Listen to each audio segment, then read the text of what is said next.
Assalamualaikum warahmatullahi wabarakatuh. Innal hamdalillah nahmaduhu wa nasta'inuhu wa nastaghfiruh wa na'udzu billahi min shururi anfusina wa min sayyiati a'malina. May yahdihillahu fala mudilla lahu wa may yudlil fala hadiya lahu. أشهد أن لا إله إلا الله وحده لا شريك له وأشهد أن محمدا عبده ورسوله. قال الله تعالى في كتابه الكريم: يا أيها الذين آمنوا اتقوا الله حق تقاته ولا تموتن إلا وأنتم مسلمون. وقال تعالى: يا أيها الذين آمنوا اتقوا الله وقولوا قولا سديدا يصلح لكم أعمالكم ويغفر لكم ذنوبكم ومن يطع الله ورسوله فقد فاز فوزا عظيما. أما بعد فإن أصدق الحديث كتاب الله وأحسن الهدي هدي محمد صلى الله عليه وسلم وشر الأمور محدثاتها وكل محدثة بدعة وكل بدعة ضلالة wa kulla dhalalatum finnar.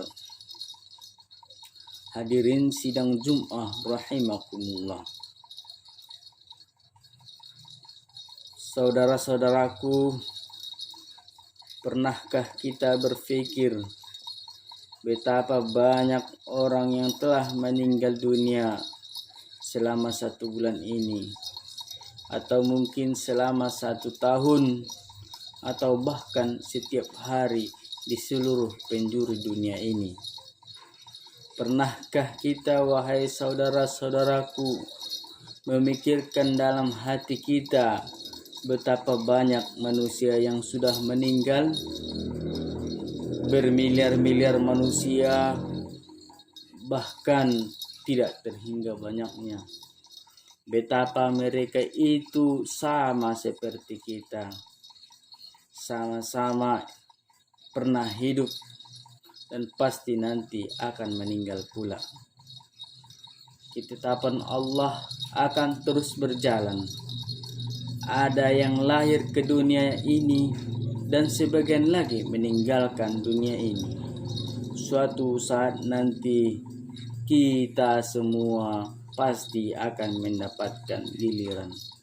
Namun wahai saudara-saudaraku sekalian, sangat disayangkan sekali, ternyata orang masih banyak lupa atau bahkan melupakan kematian, seolah-olah dia merasa akan hidup kekal selamanya.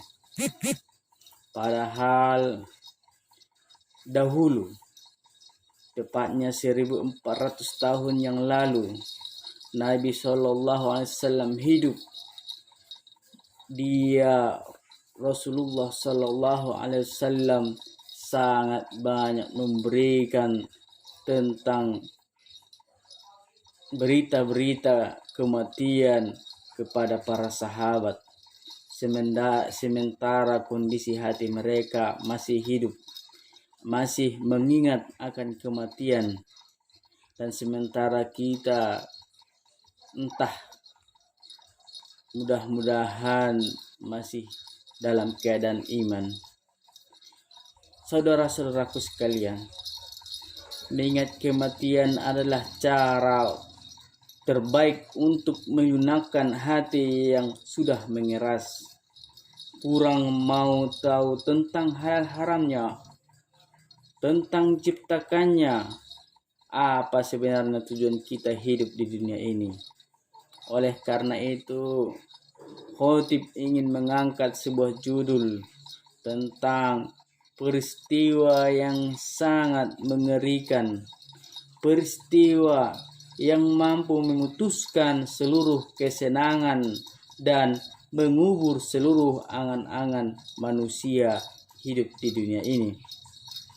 Betapapun nikmatnya kehidupan kita, senangnya hidup kita, mobil yang kita punyai bermerek-merek, istri yang cantik, anak yang banyak, rumah dan kebun yang begitu luas, kita akan meninggalkannya dan kelak akan menjadi warisan saja.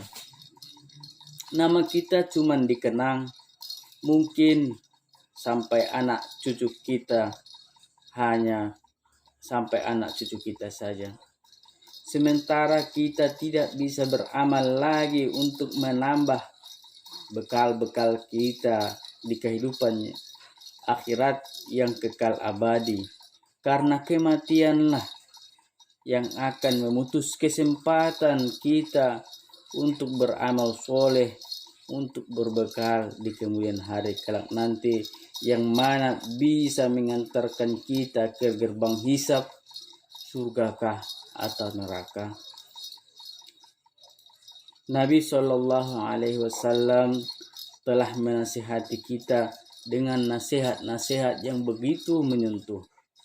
Beliau Shallallahu Alaihi Wasallam pernah bersabda, yang artinya, perbanyaklah mengingat pemutus kenikmatan, yaitu kematian.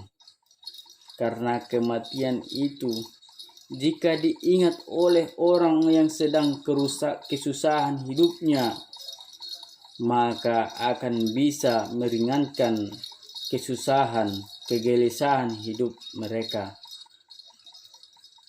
Dan jika diingat oleh orang yang sedang senang, bahagia, maka akan bisa membatasi kebahagiaan atau kesenangannya itu. Hadis riwayat Tabrani dan Al-Hakim. Hamba-hamba yang dicintai oleh Allah, mengingat kematian itu dapat menghidupkan hati yang sudah mati. Orang yang benar-benar malu kepada Allah tidak akan melalaikan kematian, serta tidak akan meremehkan persiapan untuk menghadapi hari kematian.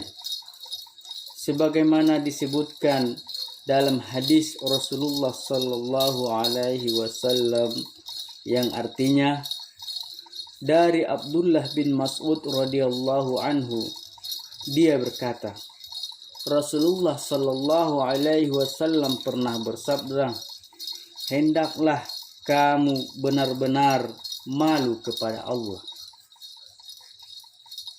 Kami mengatakan, Abdullah bin Mas'ud maksudnya, wahai Rasulullah, alhamdulillah kami malu kepada Allah. Lalu beliau Rasulullah Sallallahu Alaihi Wasallam bersabda, bukan begitu, tetapi yang dimaksud dengan benar-benar malu kepada Allah, engkau menjaga kepala dengan isinya, menjaga perut dengan apa yang berhubungan dengannya, dan hendaklah kamu mengingat kematian dan kebinasaan. Dan barang siapa menghendaki akhirat, dia meninggalkan perhiasan dunia. Barang siapa yang telah melakukan itu, kata Rasulullah SAW, berarti dia telah benar-benar malu kepada Allah Subhanahu wa ta'ala. Hadis riwayat Tirmizi dan Ahmad.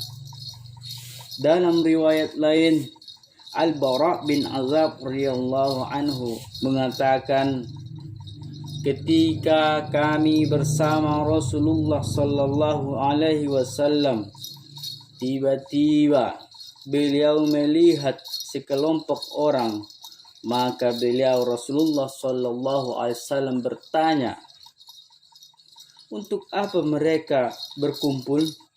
Dikatakan kepada beliau, mereka berkumpul kepada kuburan yang mereka sedang gali. beliau Rasulullah Sallallahu Alaihi Wasallam terperanjat, lalu bergegas mendahului para sahabat sehingga sampai di kuburan. Lalu beliau berlutut ke arah kuburan, baru berkata, maka aku menghadap di depan beliau Sallallahu Alaihi Wasallam untuk melihat apa yang beliau lakukan. Kemudian beliau Rasulullah Sallallahu Alaihi Wasallam menangis sehingga tanah menjadi basah, tertumpah air mata beliau. Lalu beliau Sallallahu Alaihi Wasallam menghadap kepada kami dan bersabda, wahai saudara-saudaraku, bersiap-siaplah untuk yang seperti ini, kematian. Silsilatus Sahihah nomor 1751.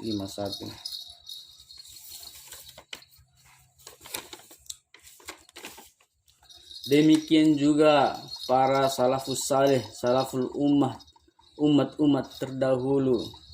Mereka mengingatkan kematian dan juga senantiasa mengingat kematian. Diriwayatkan bahwa Uwais Al-Qarni rahimahumullah berkata kepada penduduk Kufah, sesungguhnya ketika kamu tidur, kamu berbantalkan kematian. Oleh karena itu, jika kamu bangun, jadikanlah kematian itu selalu di hadapanmu. Ibadallah, mengingat kematian itu memiliki pengaruh besar dalam menyadarkan jiwa dari kelalaian. Seorang ahli zuhud pernah ditanya, apakah pelajaran yang paling berpengaruh? Lalu ahli zuhud menjawab, melihat tempat orang-orang yang mati atau kuburan. Ahli zuhud yang lain pula pernah ditanyakan, orang yang tidak berhenti dari kemaksiatan dengan nasihat Al-Quran dan kematian, seandainya gunung-gunung bertabrakan di hadapannya, dia juga tidak akan berhenti. Sidang Jumat rahimakumullah, sungguh wahai saudara-saudaraku, ziarah kubur, menyaksikan jenazah, melihat orang-orang yang sedang sekarat, merenungkan sakaratul maut, merenungkan wajah mayit setelah matinya, akan mengekang jiwa dari berbagai perbuatan-perbuatan maksiat, kelalaian-kelalaian, dan semua yang dilarang oleh Allah Subhanahu wa Ta'ala yang bisa mengantarkan manusia kepada penyesalan yang sangat dalam, yakni ke neraka yang sangat pedih siksaannya. Orang-orang yang mempersiapkan diri menghadapi kematian akan beramal dengan sungguh-sungguh untuk mendapatkan keridhaan Allah Subhanahu wa Ta'ala.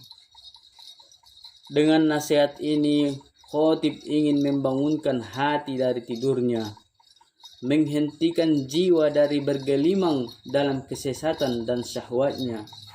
Dengan nasihat ini, khotib ingin kita semua sadar bahwa hidup itu singkat, sementara. Kita akan kembali kepadanya. Kita diciptakan untuk mengabdikan diri kepada Allah, yang mana balasan sudah menanti kita.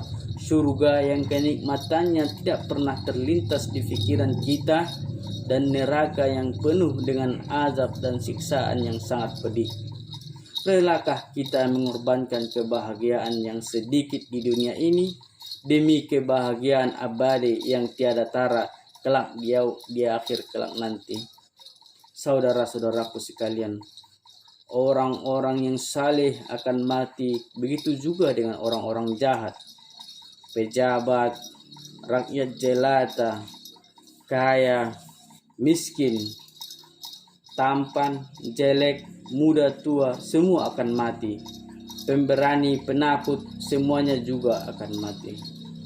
Allah Subhanahu wa Ta'ala berfirman, kullu man 'alaiha fan. Semua yang ada di bumi itu, kata Allah, akan binasa. Quran surah Ar-Rahman ayat 26. Allah Subhanahu wa Ta'ala juga berfirman, kullu nafsin dha'iqatul maut, tiap-tiap yang bernyawa akan merasakan mati. Quran Surah Ali Imran ayat 185. Kullu syai'in halik illa wajhahu, tiap-tiap sesuatu itu pasti akan binasa kecuali Allah Azza wa Jalla. Quran Surah Al-Qasas ayat 88. Ya, saudara-saudaraku, kematian itu pasti akan menemui kita. Kita semua, dimanapun kita berada, kita pasti akan mati. Wahai orang-orang yang kuat, yang muda, yang cerdas dan jenius. Wahai pemimpin, pembesar, orang fakir dan rakyat jelata, kita semua benar-benar dilahirkan sendiri dalam keadaan menangis ke dunia ini. Dan kita juga di dunia ini dikerumuni dengan berbagai banyak masalah. Setelah kita meninggal pula kita sendiri dan akan ditangisi. Sesungguhnya semua harta, rumah kita akan kita tinggalkan. Tidak ada gunanya kecuali amal ibadah kita. Dengan ini, marilah kita sama-sama mengingat kematian dan mari kita tingkatkan amal ibadah kita. Maka marilah kita menjaga Allah dengan cara bertakwa, menjalankan segala perintah-perintahnya dan menjauhi segala larangannya. Dan Allah adalah sebaik-baik pencipta, sang pengawas yang pasti akan menjaga kita selalu dalam kebaikan dan dalam keridhaan Allah Subhanahu wa ta'ala. Semua pembawa berita kematian, dia juga akan diberitakan kematiannya. Semua harta simpanan akan binasa. Semua yang disebut-sebut akan dilupakan. Tidak ada yang kekal selain Allah Subhanahu wa ta'ala. Allah Subhanahu wa ta'ala berfirman, "Wa tazawwadu fa inna khairuz zadi taqwa." Berbekallah, sebaik-baik bekal adalah takwa. Perbanyaklah bekal kita, wahai saudara-saudaraku, di dunia ini untuk akhirat nanti. Karena setelah kita mati, hanya penyesalan yang sangat besar yang pasti akan datang. Mari kita lebih memperkuat ilmu agama kita, belajar lebih mendalam tentang ajaran agama kita. Karena dengan demikian kita insya Allah akan bahagia di dunia sampai surganya Allah Subhanahu wa ta'ala. Dan insya Allah kita mengharapkan pertemuan yang diberkahi oleh Allah Subhanahu wa ta'ala. Man kana yarju liqallaha fa inna ajalullahi lat. Barang siapa yang mengharapkan pertemuan dengan Allah, maka sesungguhnya waktu yang dijanjikan Allah itu pasti akan datang. Jamaah rahimakumullah. Untuk kesimpulan khutbah kita ini adalah Abu Ali Ad-Dakkak rahimahumullah, seorang ulama Islam. Perkataan beliau dinukil oleh Imam Al-Qurtubi dalam kitab beliau At-Tazkirah fil Ahwalil Mauta wa Umuril Akhirat. Beliau berkata, "Man aksara zakaral mauta akrama bisalasa." Barang siapa yang mengatakan akan dekat dengan 3. Yang pertama, ta'zilut taubah. Dirinya segera ingin bertaubat, segera melepaskan dari dosa-dosa dan kemaksiatan. Kita tidak tahu kapan kematian datang. Oleh karena itu kita senantiasa untuk tetap mempersiapkan diri dalam kebaikan. Yang kedua, kata Ali Ad-Dakkak rahimahumullah, wa qura'atul qalbu, yaitu dengan mengingat kematian hati kita akan menjadi lapang, tidak mudah mengeluh atas segala ujian dari Allah Subhanahu wa ta'ala, tidak mudah menggerutu atas anugerah Allah Subhanahu wa ta'ala.